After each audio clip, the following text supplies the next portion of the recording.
Oh, cool. All right. Well, hey, we are Facebook Live now with, now this guy he's already my hero because interviewed 4,000 top leaders on expanding the comfort zone. I feel like Wayne and Garth.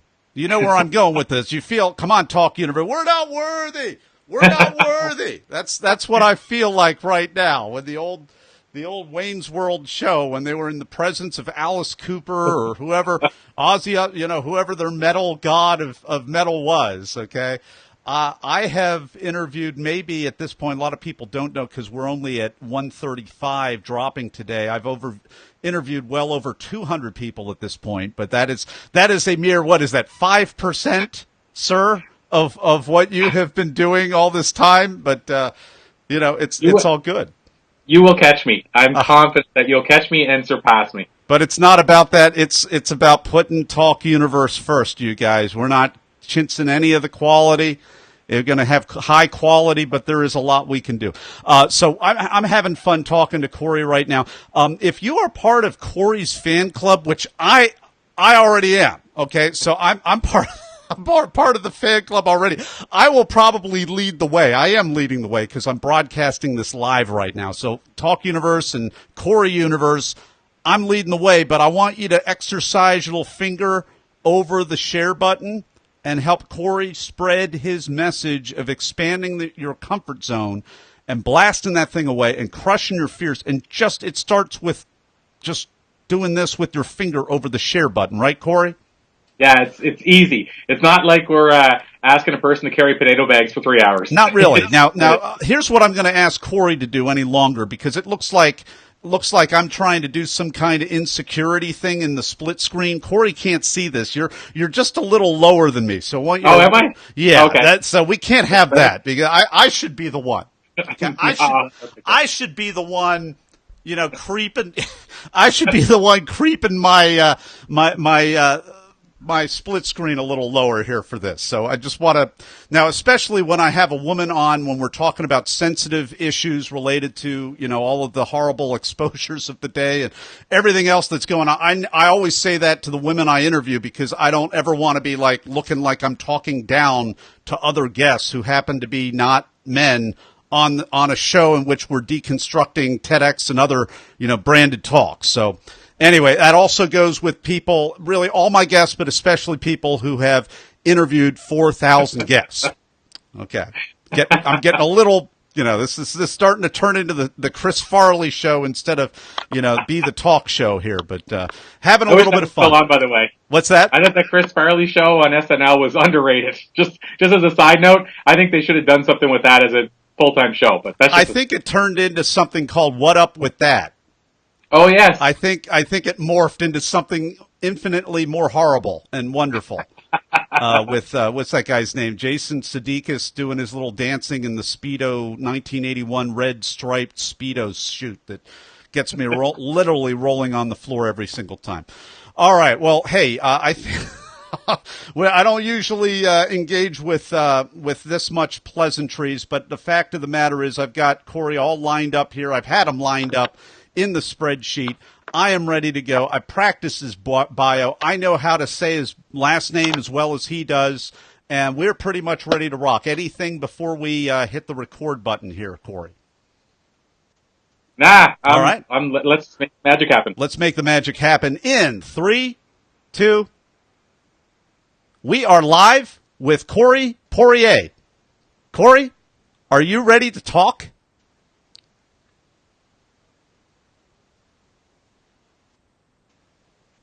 Corey, are you ready to talk?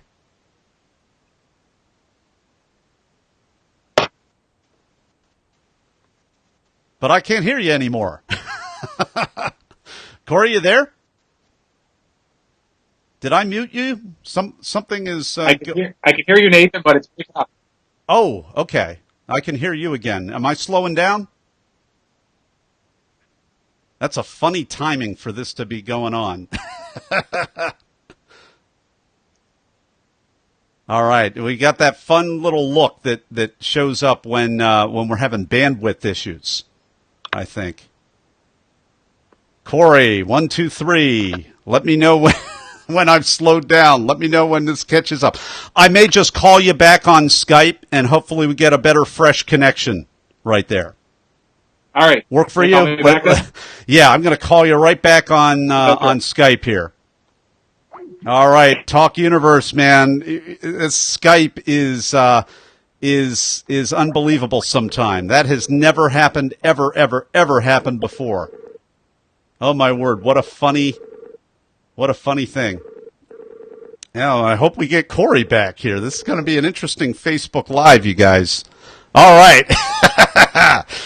All right. All right. Well, hey, that has never happened before where a guest has left me hanging when I said, "Are you ready to talk?" And I'm like, is he playing? Is this a test? Is this a Jedi test? It is a test. It was all a plan. No, all I heard is something. I heard talk. I'm sure it was a Jedi test. Yeah. Oh, I was trying to stay in not break the character. All right.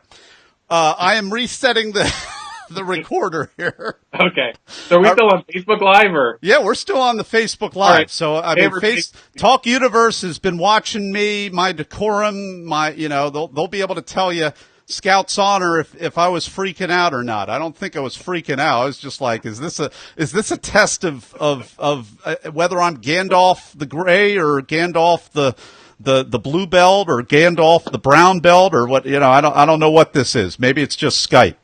I'll cross my fingers that we got it all straight now. I hope so. All right. Talk Universe, pull for us here. Okay. Not every day. Oh, I got a thumbs up. Whoever that was, I appreciate that thumb up. Not every day you get to interview somebody that's interviewed 4,000 other people and try to keep your cool. So it's all good. All right. We're going to take live, Be the Talk, take 2 live in 3, 2. We are live with CoreyPourier. Corey, are you ready to talk? I sure am. CoreyPourier is a multiple-time TEDx speaker and founder of the Speaking Program. A columnist with Entrepreneur and Forbes, he is one of the few leaders featured twice on the popular podcast Entrepreneur on Fire. Corey has also interviewed over 4,000 of the world's top leaders. CoreyPourier, welcome to the talk. Thank you so much, Nathan. I've been super excited about this for a couple of days now. So yeah, let's make some stuff happen. Your recent talk is called How People Crush Fears and Expand Comfort Zone. You bring us into your beginnings right there with maybe not necessarily as a contemporary of Jerry Seinfeld and many other comics, but you went to a stand-up comedy club. You bombed, you recovered, and you went on and you interviewed more leaders by the thousands on how to expand their comfort zones. So I'd love for you to take us behind the talk, Corey. Yeah, so I guess on one end I should mention too, in almost every interview that I've done, I've talked to the interviewee about comfort zones and about them expanding theirs and what their journey looked like. But I'll add as well, my interviews have always been about a bigger subject, and then I've inserted questions about comfort zone. But for me, yes, it started really, I think, whenever I jumped on a stand-up stage, as you pointed out. And I jumped on the stand-up stage for the first time, and I had no business being on a stand-up stage. I was terrified of the idea of performing stand-up or speaking in public, and I proceeded to tell my first 2 jokes and bombed horribly. So that's kind of how it started at first.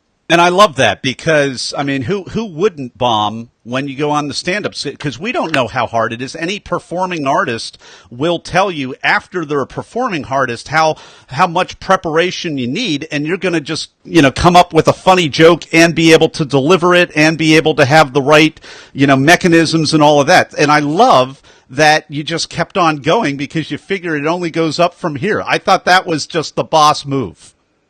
Well, and so I told those 2 first jokes on that night, bombed horribly, and I will say one of the things that I kept with me the whole time is that the hardest part was stepping on the stage. So I already had done the hardest part, and I felt that while I was up there, at that point, it was probably the only chance I was ever going to jump onto a stage. In other words, if I jumped off and didn't continue that night, I may never have tried stand-up again in my life. So it's weird as it sounds, I recognize in the moment of sweating, literally covered in sweat, terrified, all the things going through your mind, I also realized you did the hard part, kid. Stay up on the stage, and whatever it turns out like it looks like, if you never get back on a stage, at least you'll know that you did it one night and you basically didn't tap out.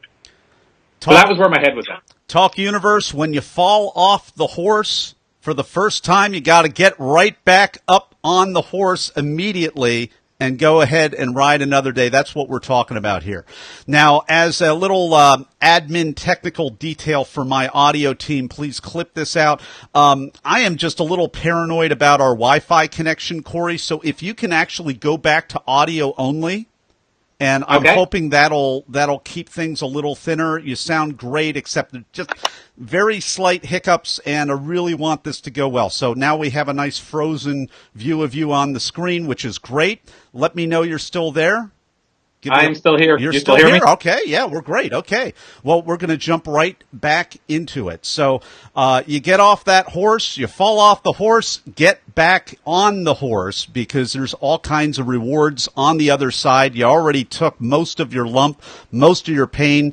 Get back on the horse and make it work for you. And the other thing that I heard, Talk Universe, is the mindset of a champion. Don't be bringing a cloud along with you and thinking, hey, it's only going to get, I think this is bad. Man, it's going to get even worse from here on the stand-up stage. No, Corey thinks, hey, the worst is over. Now it's going to only get a little bit better or a lot better from here. Why did you see things as the glass half full, Corey, in such a negative, difficult, painful moment as that? Well, the funny thing is, I've been asked this question a lot, and I'd love to have some sexy answer, Nathan, like saying that, you know what, at the end of the day, I'd love to say that it was all about, I was in that mind space of time, I had these great mentors that got me there and all these kind of things. But the truth is, the only thing I had in my background, I think, that maybe set me up a little bit for being able to stay on that stage is I had spent a lot of years in sales. So I've been in cold calls door to door in the office equipment industry selling photocopiers. It's not for the faint of heart, that business. And then on top of that, I had just finished running a stage play in a fringe festival. And one of the actors had sprained his ankle, and so I needed to fill in a part because he wasn't as fast as he would have been without the sprained ankle. And so now all of a sudden I had to write myself into a play I didn't want to be in. Like, I didn't want to be on the stage. I wanted to be the writer. And after doing that, I realized if I wanted to take my stuff to the stage and share my message with the world, I had to actually be on that platform and stick on there. So I think I had an internal motivator. So I'll say it this way. I think my desire to finish that set and to maybe get my message out there and to see if I could actually do that was bigger than my fear of not doing it. Talk Universe, I am hearing so much of my own story in Corey's answers, all the way from the door-to-door sales piece, which I also, you didn't say you didn't like it, but it's not an easy thing to do at all. And also all the way to, if you want to make a difference, you can't be depending on other people. You can't be writing scripts for other people to shine on the stage. At some point, you've got to step out on the stage or start your podcast or whatever the thing is that is going to be your thing that's going to help you to truly shine. And as Corey has found, as I have found, you can shine at the same time that you help other people shine, which is a lot of fun too. Corey, how did you scale this up? That's my next question, because 4,000 interviews, you're thinking systems, you're thinking scaling. So how did that work for you? Don't tell me any trade secrets, because I'm absolutely in a position to scrape those immediately. But I'm curious as to the backstory and the desire, because it seems like we were separated at birth here, buddy. So, you know what? It's another one of those ones where I'd love to have this sexy trade secret answer or this thing that I can't reveal because you'll steal it. But here's the thing. It was really, we hear about grinding it out and hustling. It was really a lot of that. And so I'll explain what I mean. Where a lot of those interviews came into play was a business publication, aka a news publication, that I had for a number of years. So I had a publication for when I was maybe 19 for about a year where I interviewed people. And then I launched a similar publication in the, I guess, I want to say mid 2000s. I think it was 2007 and ran it until about 2012. And for that publication, which was monthly, we would have any given time, maybe 32 to 50 pages of interviews. And so I was the one going out and doing all the interviews. I had freelance writers writing some of them, but I was the one that went and did the interviews. That was the part I was obsessed by. So when you start crunching the numbers and realize the almost 6 years. Hey, Corey, you cut out for about 3 full seconds there. So when you crunch the numbers, if you can pick that right back up. Okay. And so when you crunch the numbers, and you start to realize that this person's interviewing 80 to 100 people a month, every month for 6 years, you start to see where those interviews add up quickly over 6 years. I guess 6 years isn't really that quickly, but that plus the year of doing the interviews early on, and then I had a book series, 5 books that came out, and each one of those I did 100 interviews roughly for them. So a lot of these interviews were before my show, and so a lot of times when people bring me on, they're like, "Wow, you've done 4,005, like now it's getting close to 5, but 4,000 interviews through your show. That's amazing." And then I always correct it because I don't want somebody to think, this guy's been doing daily show for whatever amount of years. But yeah, I'd say with the show itself, without going back and actually separating the two, I'd say it's probably closer to 1,000, not 4,000. But the 4,000 interviews have been done over the years, and like I say, a lot of it was through that publication. Powerful stuff. I feel like I'm getting an inside treat here, folks, because I really am. We're talking with CoreyPourier. His talk is called How People Crush Fears and Expand Comfort Zone. That's just one of several TEDx talks that he has given. And we're going to be back with CoreyPourier in just a moment for the Blitz Round. And we're back with the Blitz Round with CoreyPourier. I'm about to ask Corey a series of either-or questions related to the preparation and performance of his recent talks. Corey, are you ready? Absolutely. First question, were you selected to speak or did you apply? And you can answer for this one or you can answer collectively. I've had both happen. So I've had one where somebody reached out to me and said, "We really want you to apply." I've had one where I was nominated. I've had one where I nominated myself or whatever or applied. So I've had each experience. So, and I should have asked this already because I don't really know. Have you given 2 branded TEDx talks or 3 or how many have you done? I've done 3. 3. Okay. Well, great. Okay. Next question. Are you a memorizer, an improviser, or a blender? I would say more so an improviser. But I feel that you have to know it. I always say this, you have to build it. You have to be able to build it before you can destroy it. Mm-hmm. So I think you have to know it well enough that then you can go off script. For sure. And after stand-up, anything's easy. But for these talks, do you still have nerves or are you in the zone or neither or both? So I'm going to go with more the nerve thing. We had a gentleman on our show, Richard St. John. His TED Talk is 8 to be Great. It was delivered back in the old school, only main, when it was only the main TED conference. And he talks about how the clicker didn't work, so he just threw it to the side. And you can watch his talk. It's been viewed, I think, with all the views combined, close to 15 million times. And it's him pushing on a keyboard screen. I love it. TED stage. We lost you again for, I thought that might be a pause, but that was like a 4-second gap. So you were talking about him clicking on the keyboard screen. Okay. So yeah, he was clicking on the keyboard screen and he was saying like, that's how old school this was. It was before the big prestige of the event. But saying that, he shared with me that every speaker he's interviewed, and he's done a lot of interviews too, or shared the stage with as well, at a TED conference, said the same thing to him, that it was the most nerve-wracking talk they've ever delivered. And like I said, I've delivered 3, and that's what almost every person backstage says, and what I felt as well. So I will say all 3 of them I had the nerves for, but I would say as each one, it gets a little bit, I don't want to say easier, but the nerves settle a little bit more. So each one was I was a little bit more calm than the previous one. What's a tip, a technique, or a tool that helps you?